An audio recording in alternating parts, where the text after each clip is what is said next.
গতকাল রাত আনুমানিক 12টা 20 মিনিটের দিকে আব্দুর রহিম নামের এক প্রান্তিক ফল চাষি রাস্তায় ভ্যান পারাপার অবস্থায় বিদ্যুতের তার ছিঁড়ে সেখানে মৃত্যুবরণ করেন। আশপাশের লোক জানতে পেরে ওনাকে উদ্ধার করে হাসপাতালে নেওয়ার পথে মৃত্যু বলে ধারণা করেন। হাসপাতালে নেওয়ার পরে কর্তব্যরত চিকিৎসক ওনাকে মৃত্যু ঘোষণা করে। তবে অনেকে ধারণা করছে উনি সঙ্গে সঙ্গেই মারা গেছেন। যাই হোক, এই যে দেখেন একটা রাস্তার সার্ভিস তার, এখানে এই তারের সিঙ্গেল একটা তার এবং জোড়া শত শত জোড়া। এই একটা সার্ভিস তারের যদি এরকম অবস্থা হয় তাহলে গত বছরও এই রাস্তার উপরে তার পড়ে একটা বিপজ্জনক অবস্থার সৃষ্টি হয়েছিল এবং কিছু প্রাণী মারা গিয়েছিল। ভাগ্যিস গতবার কোনো মানুষ মারা যায়নি। এবার সেম ঘটনায় তার ছিঁড়ে প্রায় 60 বছর বয়সী আব্দুর রহিম নামের এই প্রান্তিক ফল চাষি মারা যায় গতকাল রাত 12টা 20 মিনিটের সময়। দেখুন কত জোড়া, এভাবে যদি কত সিঙ্গেল, এবং দেখেন গাছগাছালির সাথে তাল লেগে আছে। বিদ্যুৎ বিভাগের লোক এখানে এসে ডালগুলো কেটে দেওয়ার মতো উপলক্ষ করে এখান দিয়ে কত জোড়া দেখেন তারের।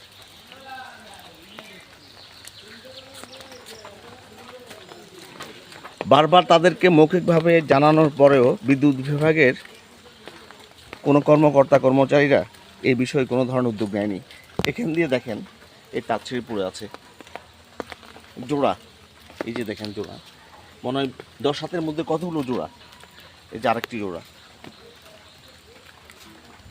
আরেকটি জোড়া উপরে দেখেন এই ফিলারের সাথে তার আছে সার্ভিস লাইনের, ওইটাও জোড়া। এভাবে এই তারের মধ্যে অন্তত 50-60টি জোড়া আছে।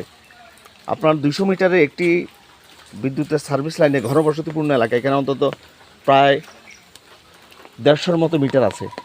তাহলে এভাবে যদি আপনার এই জনগণকে ঝুঁকির মধ্যে ফেলে দিয়ে বিদ্যুৎ বিভাগ এই ধরনের মানুষের জীবন নিয়ে উদাসীন থাকে, দায়িত্ব অবহেলা করে, তাহলে এই ধরনের অ্যাক্সিডেন্ট বারবার হতেই থাকবে।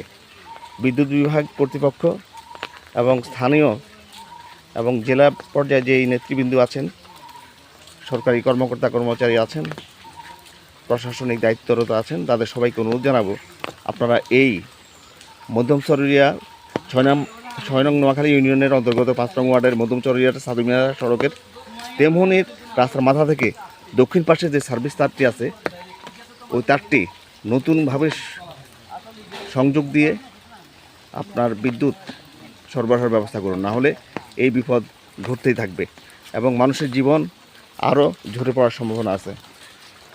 আচ্ছা, আপনারা কি বলতে পারবেন কাল রাত কয়টার দিকে এই ঘটনা ঘটছে আনুমানিক?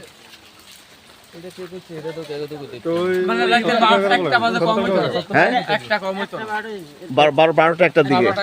আচ্ছা, এই যে সার্ভিস তার, এই বিষয়ে তো বিদ্যুৎ বিভাগকে আপনারা মৌখিকভাবে বিভিন্ন সময় জানাইছেন, আমি যতটুকু জানি। এখন এবারও তো এই গতবারও তো এই ধরনের একটা তার ছিঁড়ে বারবার ছিঁড়ে যায়। আচ্ছা, গতবারও ছিঁড়ছিল, কিন্তু বিদ্যুৎ বিভাগের কেউ এই তার লাগায় না, নতুন করে লাগানোর কোনো উদ্যোগ নেয় না। লাগাইতে গেলে কি বলে, টাকা দেয় না, ঠিক করে টাকা দিতে হবে। আপনারা টাকা দিতে হবে, 1,20,000 দিতে হবে, তো যে না হলে পাল্টাবে না। বিদ্যুৎ বিভাগের দায়িত্ব হচ্ছে নতুন তার সংস্থাপন যেখানে করা দরকার সেখানে তারা সংস্থাপন করবে। আমরা সার্ভিস চার্জ দিই, সবাই দিই না? মিটারের সাথে ডিজিটাল মিটার, এখন মিটারে টাকা 500 টাকা ঢুকাইলেই আমাদের চার্জ কেটে নেয়। তাহলে এই দায়িত্ব তো আপনার বিদ্যুৎ বিভাগের নাকি? না, কাঁঠাল ব্যবসায়ী মারা গেছে, এটা আমরা দেখাইছি। তা আপনাদের সবাই দাবি কি এই যে মৃত্যুটা হলো ওই ব্যক্তির? এটা দ্রুত ঠিক করতে হবে। দ্রুত ঠিক করতে হবে। এবং নতুন তার লাগাইতে হইব, নতুন তার লাগাইতে নাহলে হইব। এখানে বারবার মানুষ নতুন তার লাগাইতে হইতো, নতুন তার লাগাই এটা ঠিক করতে হইব, আর তা না হইলে এটা অফ থাকবে, বন্ধ থাকবে। ফসল তার আগে শেষ করে দিতে হইব। প্রতি বছর এভাবে এই নতুন তার দিলে প্রতি বছর বছর এরকম সোলাই যায় আবার লাগা, সোলাই যায় আবার লাগা যায়, এটা তো এটা দিতে হইব না। বছর কি বছর ভিতর দুইবারও এটা মানে আসলেই যায়। বছরের ভিতর দুইবারও চলাই যায়। মানে টাকা ছাড়া কোনো কাজ করেন এখানে, একটু সার্ভিস মানে সার্ভিস তার এটা কদিন পর পরে ছিঁড়ে পড়ে আর মানুষের এবং জীবন ঝুঁকিতে পড়ে। গতকাল যে মৃত্যুটা হইলে এটা অনাকাঙ্ক্ষিত একটা মৃত্যু, এবং তার পরিবারকেও আমরা দাবি করব তার পরিবারকেও এর ক্ষতিপূরণ দেওয়া বিদ্যুৎ বিভাগের দায়িত্ব, কারণ বিদ্যুৎ বিভাগের অবহেলার কারণেই এই অ্যাক্সিডেন্টটা ঘটছে।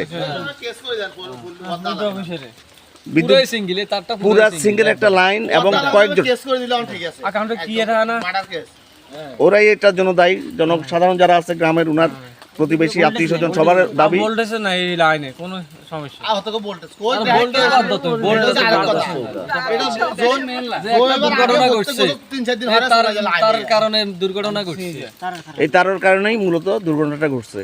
তো কর্তৃপক্ষের কাছে আমরা আবেদন জানাবো এই মৃত্যুর বিষয়ে আপনার বিদ্যুৎ বিভাগকে তলব করে জিজ্ঞাসাবাদ করে এই বিষয়ে দ্রুত ব্যবস্থা নেওয়া হোক এবং মৃত ব্যক্তির পরিবারকে ক্ষতিপূরণ প্রদান করা হোক। সবাইকে আপনারা এইটার দাবি জানাচ্ছেন? রাজি রাজি। ঠিক আছে, ধন্যবাদ।